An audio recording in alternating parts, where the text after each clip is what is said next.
Hello everyone, my name is Saurabh Kumar and I welcome you all to my video series where we are covering Amazon Web Service Training.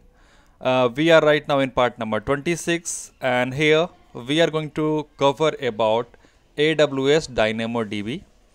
So we will be having an overview of DynamoDB as well as the hands-on lab on DynamoDB.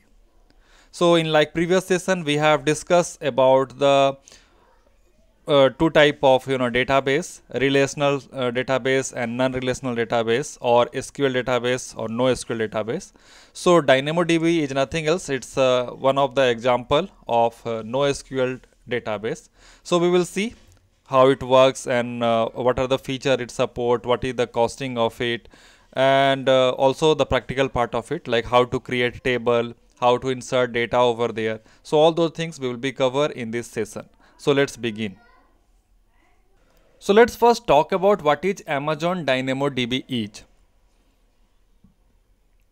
Amazon DynamoDB is a fully managed NoSQL database service, meaning that it is an example of NoSQL database service where we are keeping those data where you don't have a relationship or something like that.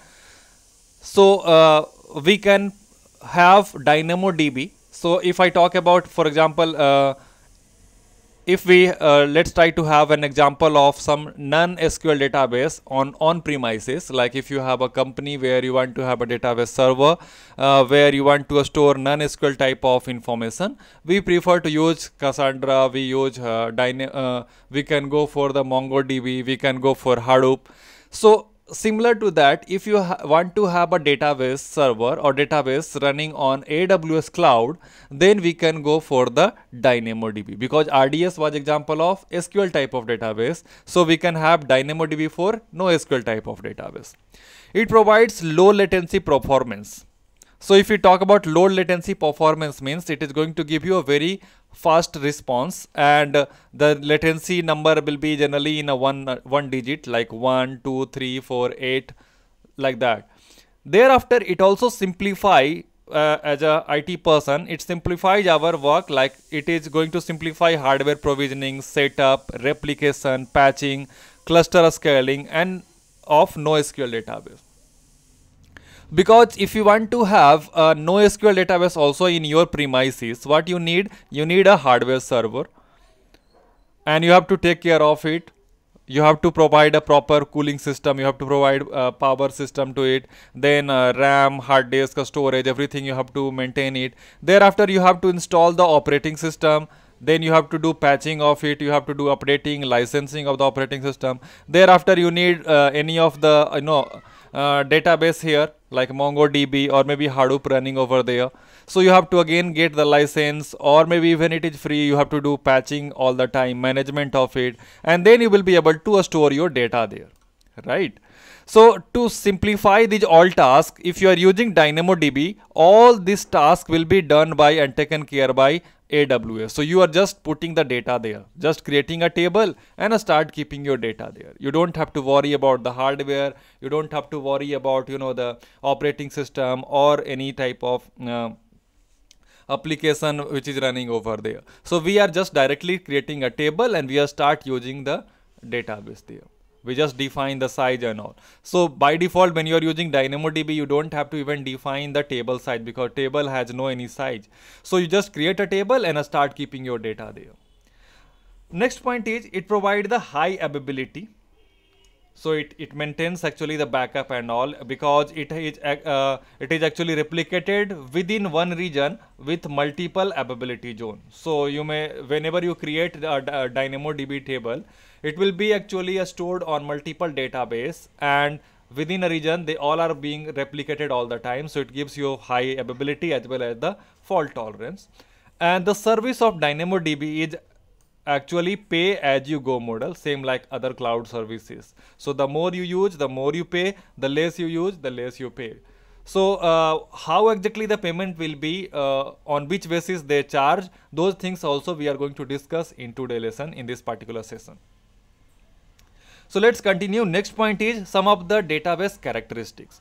So there are some database characteristics are like relational characteristics, key value characteristics, document related characteristics, graph characteristics. So you can have a look at them. Like relational, we can see that it provides the referential integrity with a strong consistency as well as transaction and hardened scale. It is allowing you to use complex query. So it supports complex query via the SQL. Second type of characteristic is key value. So when we are using the NoSQL type of database, their key value is one of the important things. We have to understand properly what is key value is. Key value is something which can be, which is not which can be, it is mandatory to have it unique, because all the items in your database will be identified on the key value basis only. I'm using some word here like item, I'm using word here like key value. So those things I'm going to explain again in a detail in this particular session itself. So as of now, we just try to understand that there is a characteristic called as a key value, and that has to be there. So it provides the low latency key based query. When you search, you can search on the basis of key value, whatever, maybe your key value can be roll number, registration number, mobile number, anything can be a key value that is going to be completely unique and which is going to be mandatory in all the items. Then it also simple the query methods with the filter, so we can use the filter. I will demonstrate the practical also how you can filter the data, how you can fetch the data from your database easily. Thereafter, the document related characteristics, like it is going to provide you indexing, storing documents with support for query on any property, whatever property or attribute you have set. On the basis of that, you can search. Then simple query with filters, projections and aggregates. These all we can do there. Yes, another thing we can also consider the key value, somehow similar like the primary key which we set in the relational database. We set their primary key, something similar like that. It is also going to be unique. And the last is graph. So this is another characteristic of database where we are able to create and navigate relations between data easily and quickly. It is easily expressed queries in the terms of relations. So wherever we have the relation database or even no relational database, you can easily see the graphs. You can be able to fetch the data in graphic format as well. So next point is, what is the procedure or how sufficient the DynamoDB supports backup and restore. Are we able to take the backup of the data which we are keeping on DynamoDB? Is it possible to restore the data? Yes or no? So here is the answer for that. DynamoDB is the first NoSQL database among all other example which I talked about, Hadoop or any other type of, to automate on demand and continuous backup. You can set automate, you can like a schedule, and it will be taking by itself the backup. It can take on demand backup also, or it can take continuous backup also. Continuous backup means like you can set some period or frequency, and on that frequency label it will be taking backup by itself. On demand means whenever you want to take the backup or when you want to specify the time, then it will be taking backup also. So it is one of the first NoSQL database where you can set automate. Automatically it can do those tasks. Thereafter, you can see some of the other features related to backup and restores are like we have on-demand backup for long-term data archival and compliance. If you have, if you want to have on-demand backup, you can set there. That's the one feature. Second feature is point-in-time restore for short-term retention and data corruption protection coming soon. So they are also going to work like this, that you will be able to create a point in time and you can restore to that. It's same like checkpoint or snapshot. And then the third point is backup hundreds of TB instantaneously with no performance impact. One of the most important part about DynamoDB that it can allow you to take backup of even 100 of terabyte instantly. You can take backup of 100 terabyte of data very fast, quick, without having any impact of your performance of the database. So these are the some of the good cool feature about the DynamoDB we have. Next point is Amazon DynamoDB security, because we have to take care about the security part as well. Like people ask generally that what if I am going to keep my data on DynamoDB? Is it going to be secure? Is it going to be secure when somebody is accessing the data? Is it going to be secure when it is stored there? So here is the answer for that. It supports DynamoDB support encryption for both condition, because data is always in a two mode, either at the rest, like if you have a laptop, for example, on your laptop, if you have some data, maybe you have some document, so that document is in a rest mode, it is just on your hard disk, it's not moving anywhere. So that condition is called as a data at rest. So even on the server, if the data is just stored, it is called as a data at rest. But when somebody is accessing that data, maybe somebody is fetching the data, getting the data, somebody is transferring the file or downloading the file, that time the data will be called as a data in transit or transit data. We consider it transit data. So DynamoDB support encryption on both type of condition. Either your data is in rest, that time also the encryption will be there, and if data is in transit, that time again the encryption will be there. So we have seen so many number of time about the encryption supported by AWS, like server side encryption, it support AES algorithm. So similar to that, here also the data will be always secured because it is going to be encrypted while it is stored, or it will be also encrypted when it is being transferred, because with the help of so many security protocols. So it uses the server side encryption so that the data will be always encrypted and it will be secure. Then it support compliance kind of certifications when it is being transmit, when it is in a transmit mode. And the last but not least type of security, or you can say the feature, I'm not considering it even as just security, it's like a feature for it that no application code rewrites required. Same like, you know, in Java also, when you have written a code, you don't have to write that code all the time. You can just execute the same code as many number of time you want. You can just do some basic edit and you can execute it. Similar to that, here in also in DynamoDB, if you have already created code, you don't have to rewrite them. You can just execute it as many number of time you want. So these are the some of the benefit of using the DynamoDB. These are the some of the security compliance about the DynamoDB. It provides the encryption. It provides encryption when data is at rest. It provides the encryption when data is in transit. So somehow we can consider that it is highly secure. Next point is table, item and attributes. This is what I was willing to tell you in the first or second slide. So first try to understand, and then I will come back to here. So let me go to maybe my MS Paint and I explain you something from there.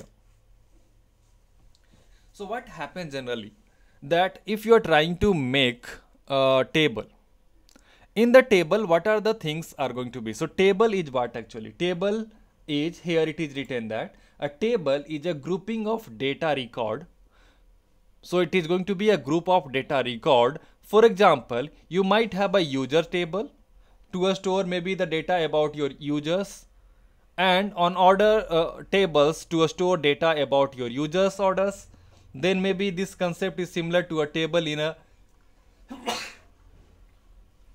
relational type of database, or a collection in MongoDB also. So before we continue, let's try to understand now what is table is. So obviously our data is going to be stored into the format of a table. So there will be a table here. Now because data is going to be always stored inside of the table. So this table you can give any name, maybe it is a user table where you want to keep all your users details, or maybe this is a table for your anything, maybe about let's take example that maybe I want to have a table here for my this training, AWS training. So I say AWS training table. That will be my table, because table first thing we require. Inside of the table we are only going to keep our data. Now in the table we are going to have the rows and column. Generally, rows and column we consider it in a relational database, but also here also there will be some information. I'm not going to create rows and column, but information obviously going to be stored into the format of rows and column. So here we will be having some information like this. So that will be my items. These all are going to be my items. So this is one item, this will be my second item, this can be my third item, like that. So in the row format we consider as a one item, where we will be having one key value. So what is the key value is, let's try to understand. So maybe here I am having a condition like this. Maybe I am creating this AWS training table, and where I want to have information like here, registration number. Whoever registered to my AWS training, I have their registration number. So registration number will be my key value for this table. It will be unique and it will be available in every items. So now let's say that I have item number 1 where registration number is maybe AWS 01. That's the registration number. We have AWS 02. So this is the second registration. Similar to that, we can have AWS 3, AWS 4, AWS 5, AWS 6, like that. So this is what exactly, this entire one is a table, and this is my key value. And this side we are considering as a one item. So this is my one item, this is my second item, there can be my third item, fourth item, like that. Now every item is going to have some attributes. So this can be a one attribute line, second attribute line, third attribute line, and in this attribute we can put some information. Maybe like here I put the student name. Here maybe I put the attribute that demo class. Maybe somebody has attended demo class, somebody has not attended demo class. Then here maybe I can have the fee clearance. Here maybe have the result, or maybe what we can say completed course or not. So now this is what, now my table is ready. So in the table, what are the things we have? Table is a group of your entire data. That is what it is mentioned. Table is a grouping of data record. And item is what? Item is a single data record in a table. And each item in a table is a uniquely identified by the stated primary key. So primary key will be always unique for your every item in your table. In your user tables, an item would be a particular user. It can be any registration number, it can be anything. An item is similar to a row in a relational database or a document in MongoDB. So that is what my item is. Here, if I check, this is my item 1, item 2, item 3, item 4, like that. Now every item is going to have next, that is attribute. So attribute are piece of data attached to a single item. This could be a simple maybe like age attribute that stores the age of the user. So what we have set, a student name, their course status, or maybe the fee status or anything else. So that is what actually attribute. So an attribute is a comparable to a column in a relational database. Like in relational database we consider as a column. Or DynamoDB, next point is DynamoDB does not require even attribute on items except for attribute that makes up your primary key. So meaning that here your only primary key area of the attribute is mandatory, is must. Others doesn't matter. Even you can have them, you cannot have them, doesn't matter. You can keep them blank also. Without attributes also you can create a table, you can create the information there. Only primary key has to be there, that's it. So that was something about this information, that we are having three terms there: table, item and attributes. So now let's move to the practical part of it. Let's try to see how exactly this DynamoDB works. So for that, let me go to my browser and log in with my AWS credential.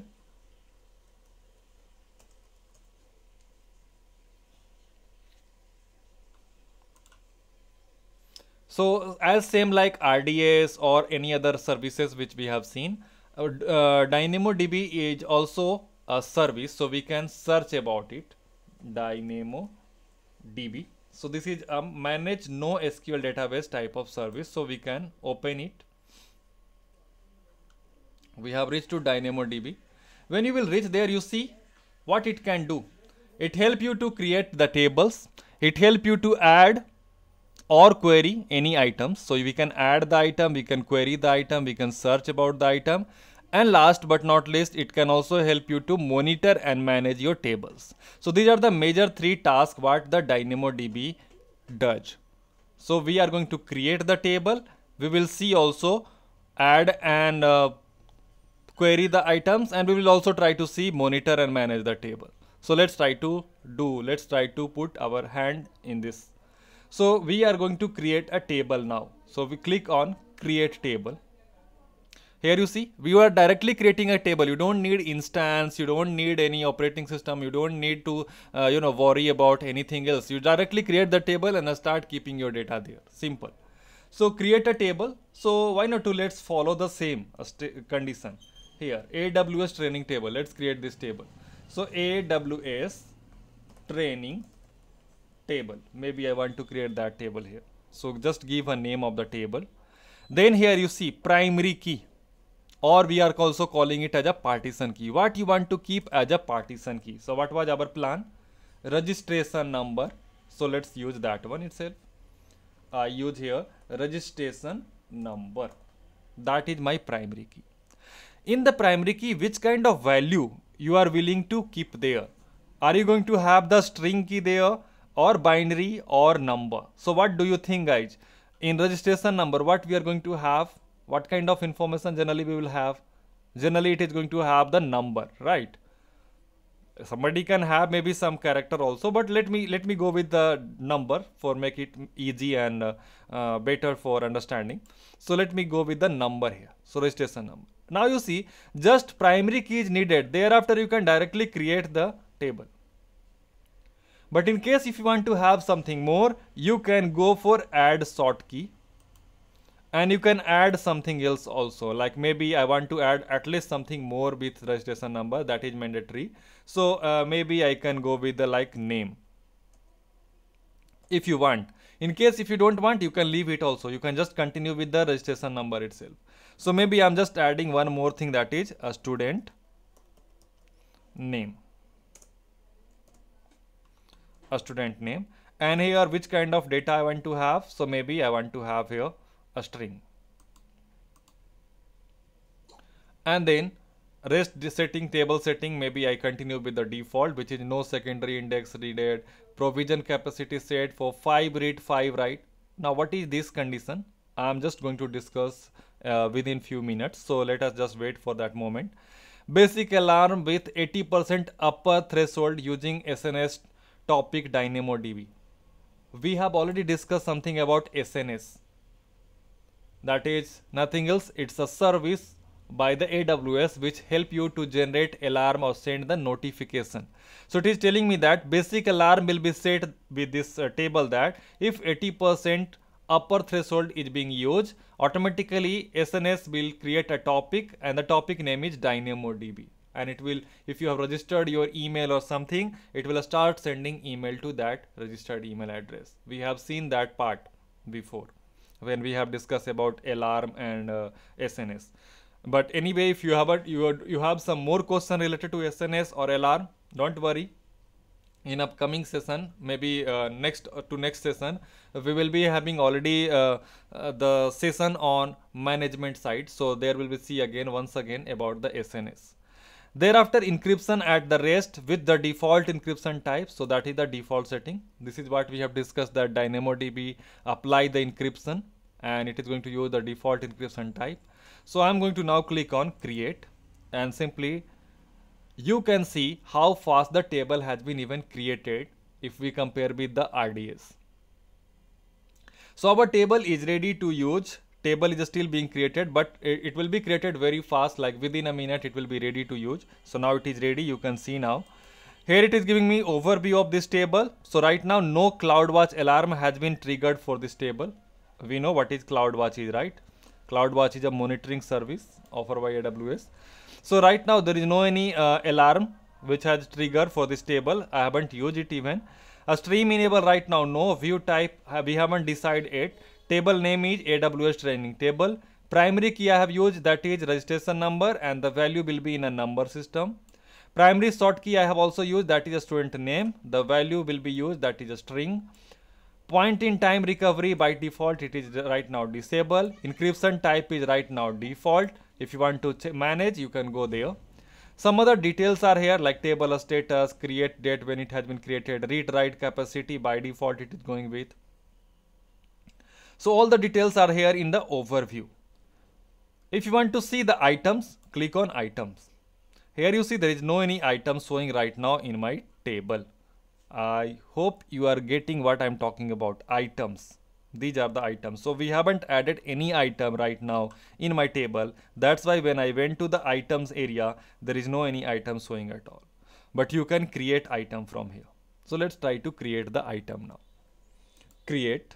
Here you see how the console of it looks like. Very simple.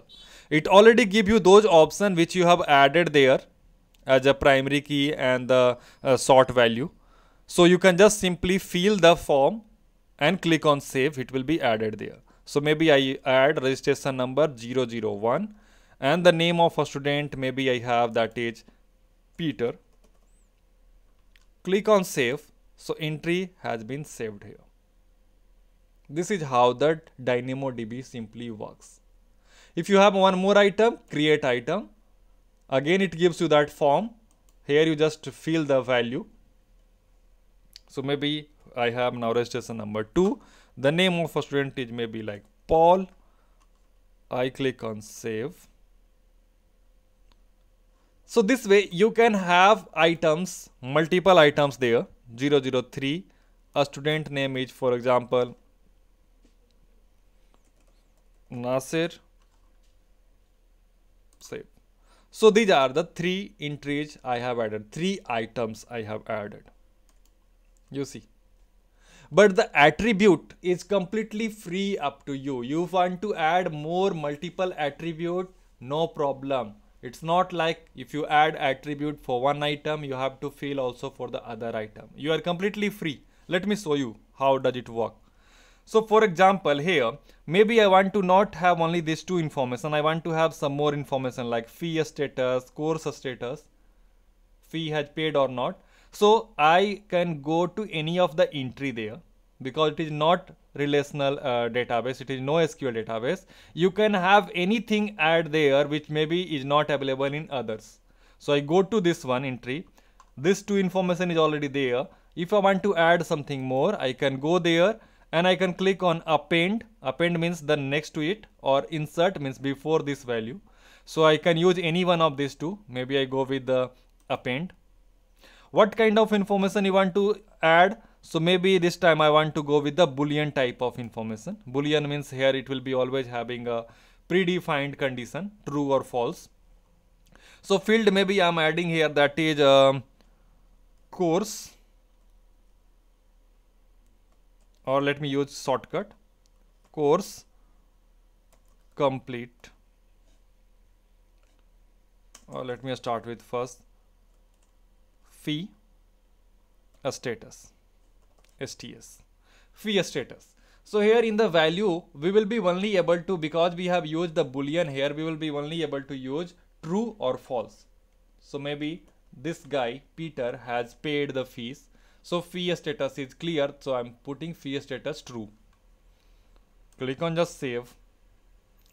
So now we are going to see that one more attributes has been added, that is fee status, and for this guy it is true. You can see here from also you can have the edit, true, false, whatever you want to set, you can set from here. If I want to set it like false, I can save and it becomes false. Similar to this, now I can also add for this guy. Simply by going this, append, I can add here also boolean. This is the only thing you see here. Because we are not using relational type of database, we are using no relational database, we have to add new items here all the time. So even if it is same item, you have to add here manually. So that will be like fees, and then here you type the value. So maybe this guy is true. Click on save. So here it is true. For Nasir, maybe if I want to set, so I again go to this, or you can go with this also. You can go to this, append here, and add the value.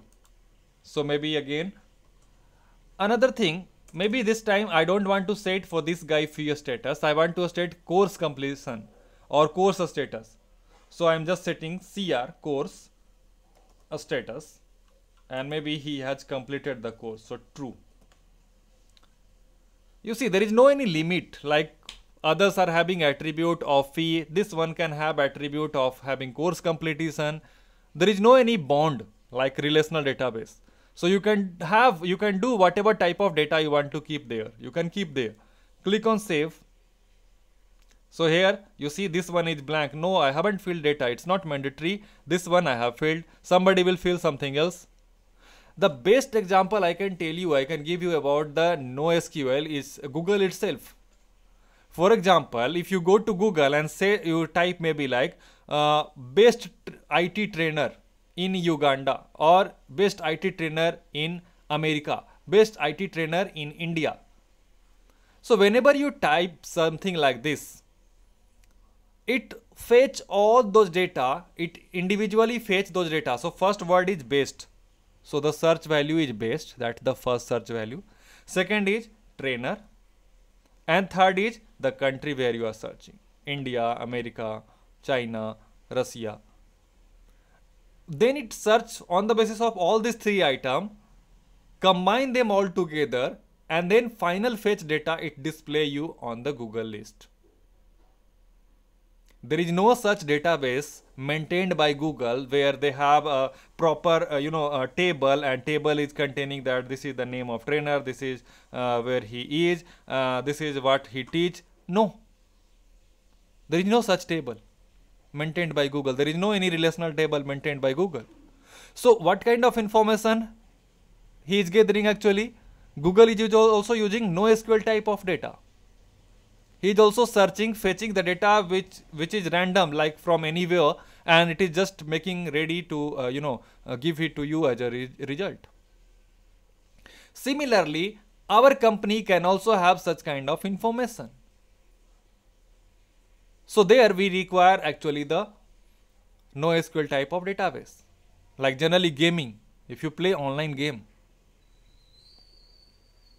if you talk about any online applications, they may need to have NoSQL type of database. Every individual user is having some different kind of attribute. Maybe Nasir attribute is something different.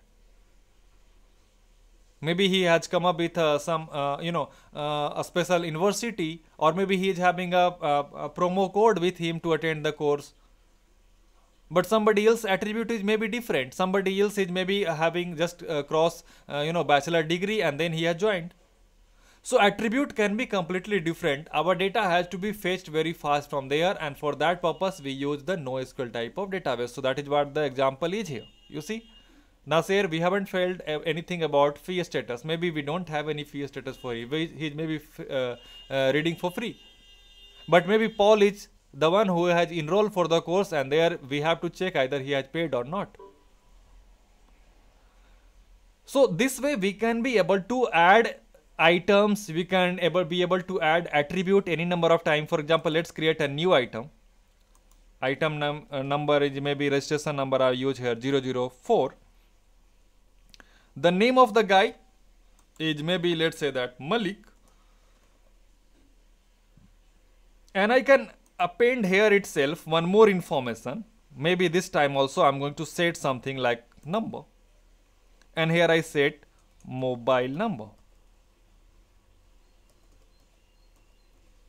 and the value I put here, that is maybe 9973731503.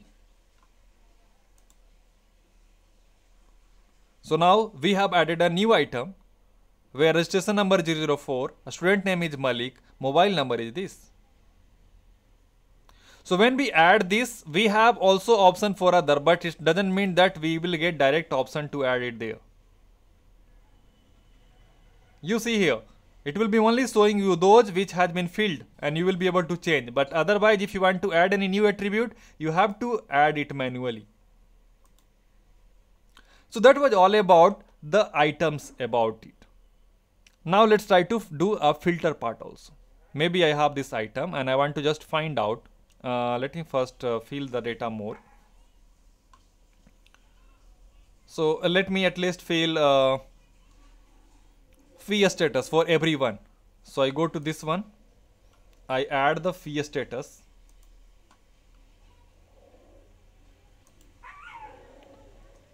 Fee status. Here maybe this is true. Here also maybe I set for Malik also. Fee status.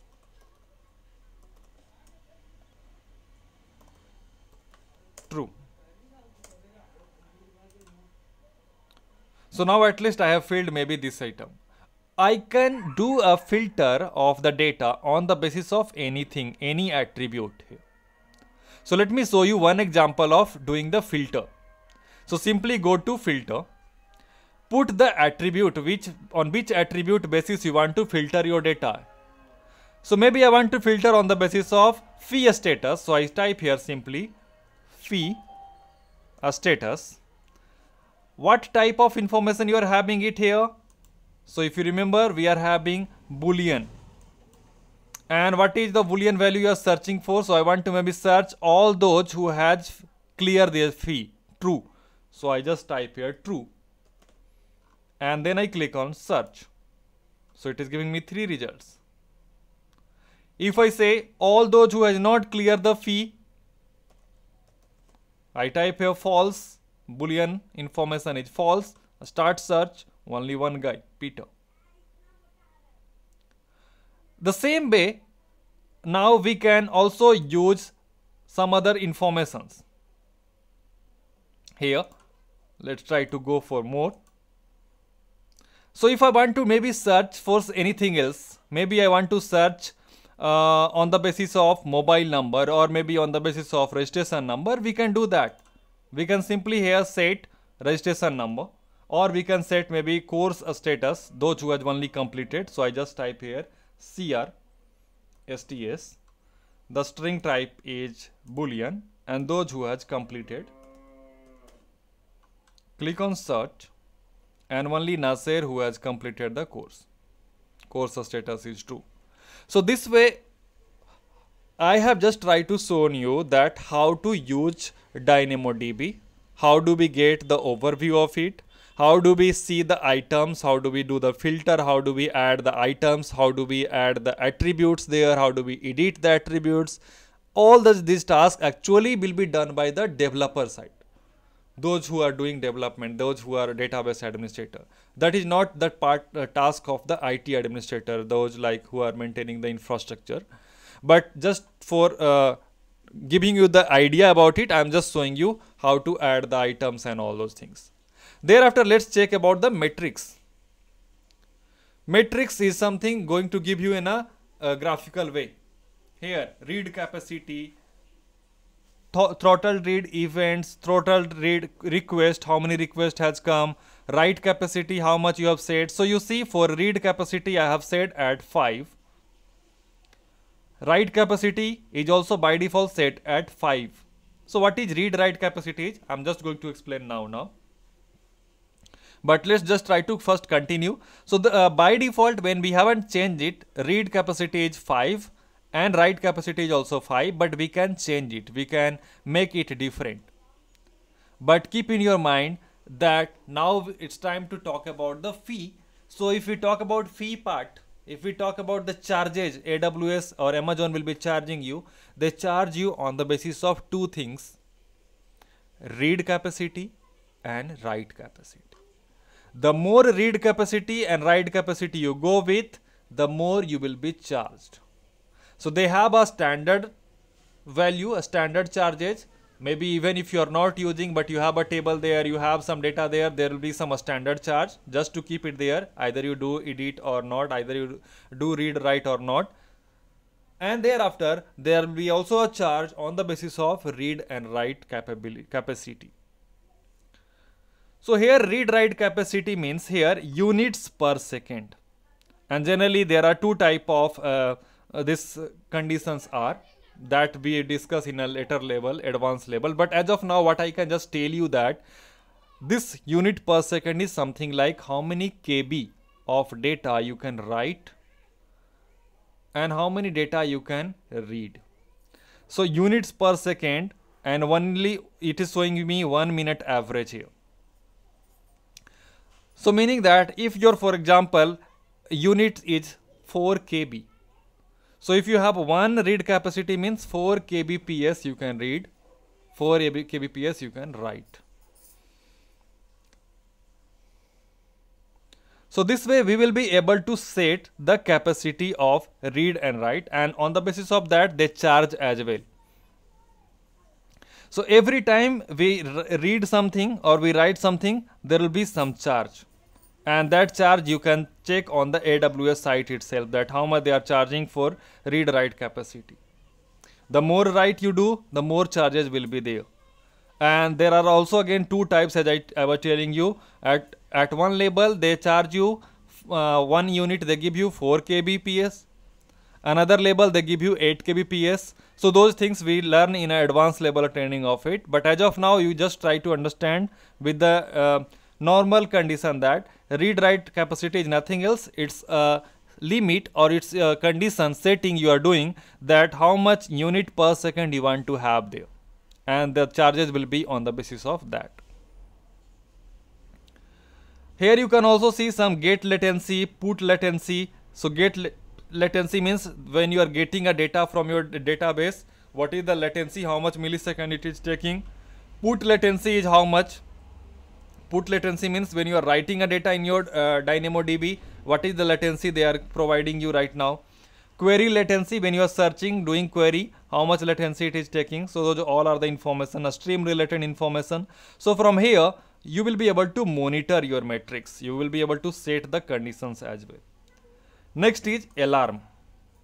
By default, you see there are two type of alarm has been already created. One for read capacity, one for write capacity. And what is the limit by default is 4 or 5 minutes. 4 or 5 minutes. That is the threshold has been set. Consume read capacity unit, that's the metric it has set with, and this is the alarm automatically created. So whenever we have a table, by default 2 alarm will be already created. Thereafter you can also add multiple alarm here on the basis of different thing. Maybe you want to set also that this much data, if it is being already stored, this much space has been already occupied, then you want to get maybe alarm or something. Those you can set here, those you can create from create alarm option. Next is capacity, the one which we were talking about. You see, by default we are using provisioned, that is free tier eligible for, and it is giving me read write capacity of 5. This is what I was talking about. Here you can see also. Now if I want maybe write capacity more, maybe I am using IoT type of device. You know IoT type of device, right? For example, there is a customer who is using IoT device, and IoT device is, let's assume that it's picking the temperature. Maybe there is an IoT device working somewhere and it keeps checking the temperature of any of the machine, and on the basis of that it sends the signal, it sends the message, or it sends the data to this database, and the data is being stored in this database. So in that scenario we have to have the high write capacity. But if you have a data which is in database which is supposed to be read by multiple user, but writing you are doing very infrequent, then you can have the less write capacity, more read capacity. So if I increase any write capacity, it will be charged very much. For example, if I right now you see 5 read capacity, 5 write capacity, it is charging me approx $2.91 per month. If I want to go more, if I say write capacity, I want 10 units. So now if I go for 10 units, you see the price will be $5.32 per month. But if I keep this one 5, which was 2.9, and read capacity I increase, read charging is actually a bit less. So if I increase read capacity, you see it only goes $3.39, not $5 like the way when I was changing it to 10. So I hope you understood that write capacity unit is more chargeable when you are using the DynamoDB, where read capacity unit is less chargeable. And this read capacity unit we choose on the basis of our requirement, on the basis of your company requirement. If you have a database where you are always keeping data there, writing more, then you have to go for more write capacity. If you have a database where the data is being written very rarely, but people are using it, people are accessing that data all the time, so read capacity you have to go for more. And then the charges will be on the basis of that. So now for me, I will leave it for the default, that is my 5 to 5. 5 unit read capacity, 5 unit write capacity. And that is given to the provisioned free tier eligible. Next is indexes. So here from you will be able to create the index in your table. Global tables, if you have ever used. Backup part is here. By default the status is disabled, but you can enable from here and you can start taking backup. Create backup is here also. You can start taking backup from here. Then contributor insight you can see from here. Some more options are there. So these are the, let's try to even have a look at trigger side. If I go to trigger, what trigger can do? Trigger is very helpful when you are working for any enterprise organization. Maybe let's take example like this. Maybe we have a condition like this.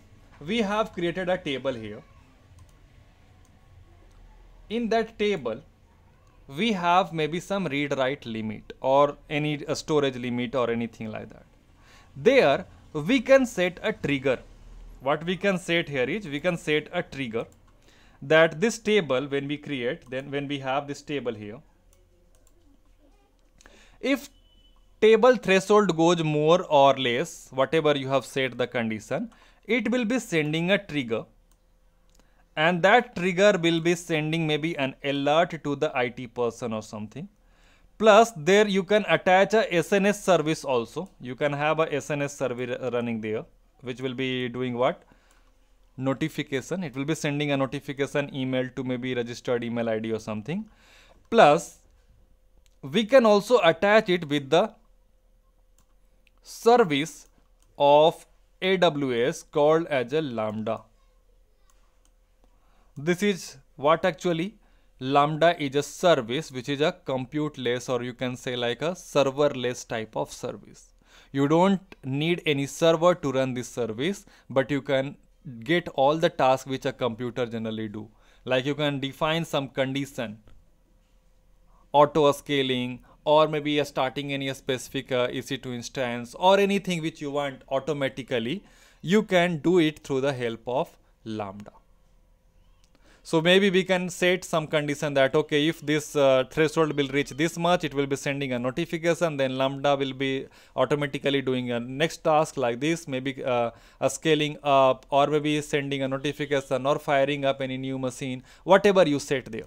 So that can be set here. So when you go to create trigger, it already asks you, you already have an existing Lambda function, or you want to create a new function with the Lambda. So if you already created Lambda function, go with this. If you want to continue with the new, you will go with the new function. And here it is going to give me the completely new console of which service? Lambda management console. So here you can define the function name, you can define the role, what it will be doing, what it will be executing, role name, policy template, DynamoDB trigger, how much at which level you want to set, batch size, batch window, a starting position, enable trigger or not by using SNS. Then Lambda function code is here. So that is completely part of the Lambda. We are right now, let's not focus from the training of DynamoDB. Let's remain in DynamoDB training. So I have just tried to show you multiple kind of things here relevant to the DynamoDB. So from here we can also do the edit or test the trigger, delete trigger. So these are some of the other tasks we will be able to perform related to our DynamoDB. If you want to create another table for any other task, you can create the table. If you have existing table and you want to delete it, you can just choose the table. You can go to delete table. Delete all CloudWatch alarm also for this table, because you remember it has already created 2 alarm for it. So I just choose here delete, click on delete, and the table is being deleted now. I am deleting this table so that there will be no any charge at all for this table. So now we have reached back to the previous condition where we have no any table. So that was all here. When we gone through the hands-on lab of it, we have seen some read-write capacity details there already. So when we use the database like MySQL, Postgre on premises, what happens generally? We always choose an instance size, like how many CPU you want to have, how much RAM you want to have, how much GB of storage you want to have. But if you are using the AWS cloud database like DynamoDB, that time, or maybe even RDS, that time you don't consider how much RAM, processor or GB you want to have. What you consider is here in CDU provision, here we are setting the read-write capacity.